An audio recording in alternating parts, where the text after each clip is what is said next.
Antecedentes antiguos. Los Olmecas. Los primeros antecedentes históricos de juego con relación a lo que luego sería el básquetbol se remontan al periodo preclásico en Mesoamérica con varias civilizaciones, pero principalmente con los Olmecas en México. Esta civilización es de gran importancia para nosotros ya que practicaban un juego llamado Poc-Tapoc que poseía características similares al básquetbol, el cual se detallará más adelante. Pero antes de entrar en detalle con este juego, es conveniente conocer algo de los Olmeca, no solo por la creación del mismo, sino por su importancia como civilización precolombina. Durante el período clásico, es decir, del 2500 a.C. al 200 después de Cristo, en Mesoamérica, los Olmecas, que significa habitantes de la región de Hule o Caucho, habitaron fundamentalmente en lo que hoy es parte del sureste del estado de Veracruz y el oeste de Tabasco.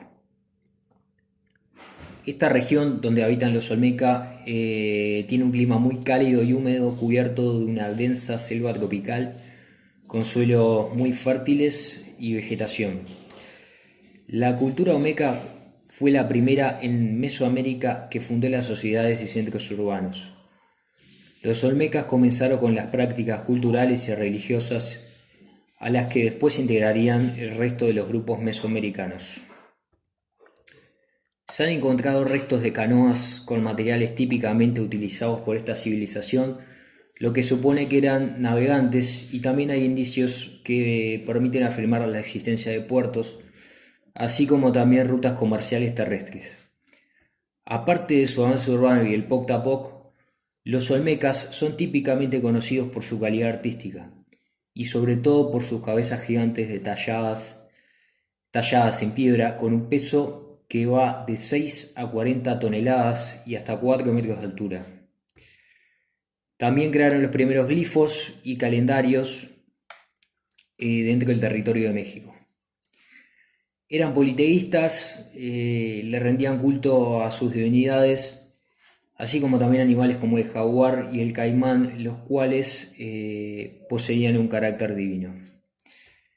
En definitiva, los olmecas fueron una civilización muy avanzada en todo sentido, y aparte también son los creadores del Poc-Tapoc, que luego, como veremos, prestó ciertas influencias al basquetbol actual. El tradicional juego de pelota prehispánico, que en la cultura maya recibió el nombre de Poc-Tapoc, constituye hoy en día una de las grandes tradiciones que sobreviven en la península de Yucatán. Además de ser un ritual, se ha convertido en un atractivo turístico que habla al visitante de la historia del lugar. La noche anterior al encuentro, los jugadores hacían una especie de penitencia, como hoy lo podríamos llamar una concentración. En este juego solo han seleccionado los mejores guerreros. Se creía que ellos mismos representaban a los dioses dentro del campo. Horas después, con su público en lo alto de las murallas, se dividían en dos equipos en el momento del juego. La clave era mantener la pelota en constante movimiento.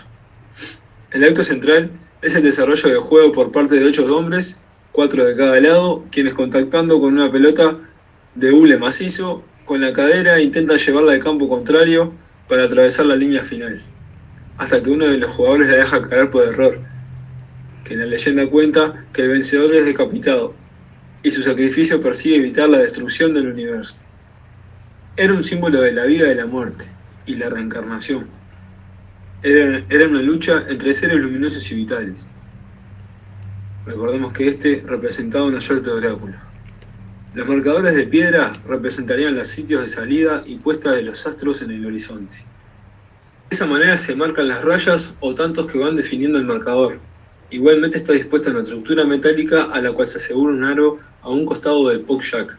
El Poc-Yac es el campo de juego donde se disputaba el encuentro, por entre el cual los jugadores buscan atravesar la pelota y marcar así 8 rayas en una sola acción.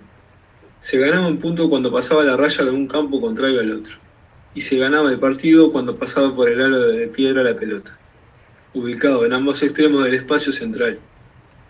Y se utilizaba cinturón de cuero, rodilleras, guantes y protectores en los antebrazos para cuidar su cuerpo, ya que esta pelota era de 2 a 3 kilos de hule macizo, donde se aseguraban muchos moretones o machucones.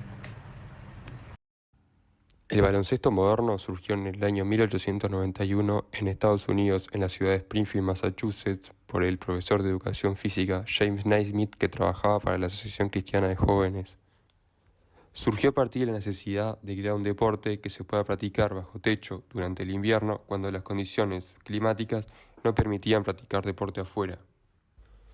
Naismith analizó las características de los deportes que se practicaban en esa época y vio que eran deportes de mucha violencia y mucho contacto físico que provocaban muchas lesiones y peleas entre los jugadores. Esto sumado a que la IMCA no estaba de acuerdo con que los deportes sean violentos, causaran lesiones y provocaran peleas, y que tampoco rompieran todo el gimnasio cuando practicaran ese deporte, hicieron que Naismith creara un deporte en el cual predominara la velocidad, la destreza y que la habilidad individual quedara opacada por la habilidad grupal. Así surgió el baloncesto. Existen diversas teorías sobre los juegos que pudo inspirarse Naismith para crearlo, pero hay una que parece evidente: el pato de la roca, que consistía en colocar una piedra del tamaño de un puño encima de una roca y lanzando otra piedra derribarla. Naismith recurrió al conserje de la IMCA para que le diera 2 cajas de madera para que las pueda usar como cesta, pero como este no tenía, en cambio, le dio 2 cestas de melocotones. Colocaron las cestas de melocotones sobre unos balcones que estaban a unos 3 metros sobre el suelo. Cuando se practicaba este deporte, había unos encargados de subirse hasta las cestas y sacar la pelota cuando queda adentro, ya que éstas no tenían un agujero por debajo que permitiera que el balón cayera. En principio, el baloncesto tenía 13 reglas, y como no estaba especificado la cantidad de integrantes que debía tener cada equipo, el primer partido que se disputó en la IMCA se jugó 9 contra 9, ya que eran 18 los estudiantes que participaban.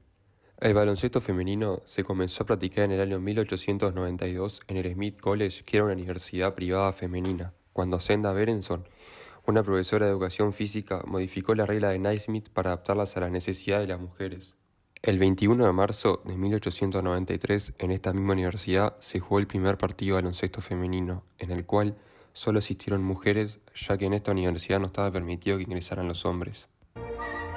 La IMCA tuvo un papel muy importante a la hora de extender este juego, ya que tenía sedes en distintas ciudades de Estados Unidos y su sistema de comunicación interno era muy bueno. Publicaba los informes de todos los experimentos, fueran estos positivos o no, y se veía que el básquetbol atraía a todo tipo de jóvenes. Fue por eso que empezaron a promocionarlo como uno de sus mayores atractivos. En 1913 nació M-Row. Era una tienda de artículos deportivos, la cual su dueño pensó en crear un equipo de básquetbol para que hiciera publicidad de sus productos. Para llevar esto a cabo, contrataron a los mejores jugadores de ese momento y M-Row les daba transporte y preparaba los partidos. En ese entonces los jugadores no tenían un salario y la entrada costaba 5 centavos. Al final del partido, el total recaudado era dividido entre los jugadores. Este equipo recorrió Estados Unidos ganando muchos partidos y eran uno de los mejores equipos de principios del siglo XX. Los primeros equipos se vestían con camisetas de lana de manga larga y shorts muchos más cortos a los que vemos en la actualidad. Indiana es un estado que a comienzos del siglo XX era rural. Allí los jóvenes jugaban al básquetbol y se popularizó mucho entre sus habitantes. Todas las escuelas tenían su equipo. Y fue ahí que surgió uno de los primeros equipos profesionales patrocinados del país. Hasta la década del 20, los jugadores eran contratados por 2 o 3 partidos, pero los Celtics fueron los primeros en fichar a sus jugadores por un año. Hasta los años 30 lanzaban los tiros libres con ambas manos y a más distancia hasta que se popularizó lanzar con una sola mano. En Indiana también comenzaron los torneos interestatales y esto se convirtió en un evento social y deportivo muy importante. Si hablamos de la historia del básquetbol, no podemos dejar afuera la NBA, que nació un 6 de junio de 1946, cuando propietarios de distintos clubes de hockey se reunieron para crear una liga de básquetbol profesional, aprovechando la ya popularidad que tenía este deporte a nivel universitario. La NBA fue el resultado de 2 ligas ya existentes, la Asociación de Baloncesto Americana y la Liga Nacional de Baloncesto.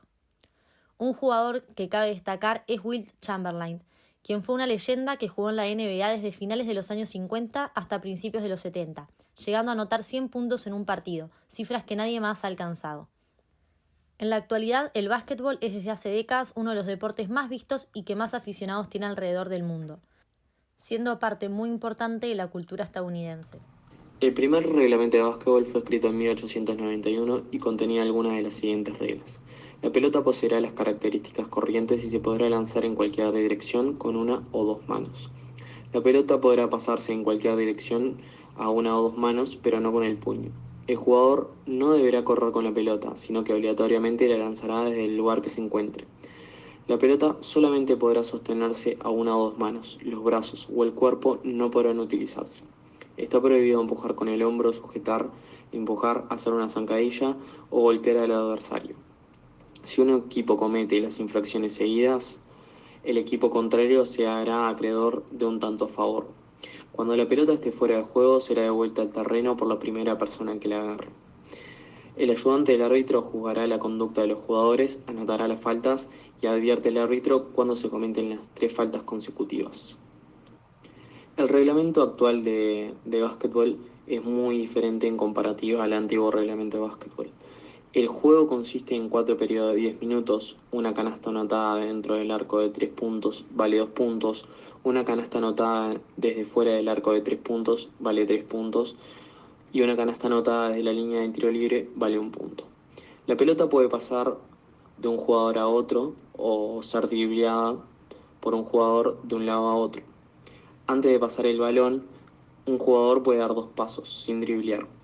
Una vez que el jugador ha dejado de driblear, no puede empezar a driblear de nuevo. Una vez que el equipo en posición del balón ha cruzado la línea media de cancha, no puede cruzar de vuelta la línea con la pelota.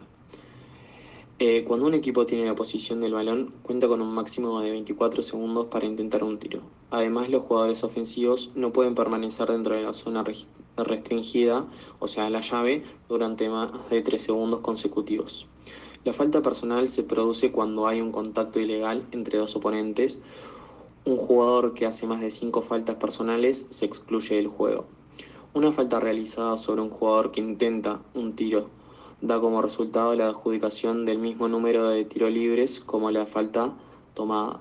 Si un jugador recibe una falta pero hace el intento de tiro, se otorgan los recuentos del tiro y un tiro libre adicional. Una vez que el equipo ha hecho 4 faltas en un periodo, cada falta adicional dará lugar a una concesión automática de 2 tiros libres.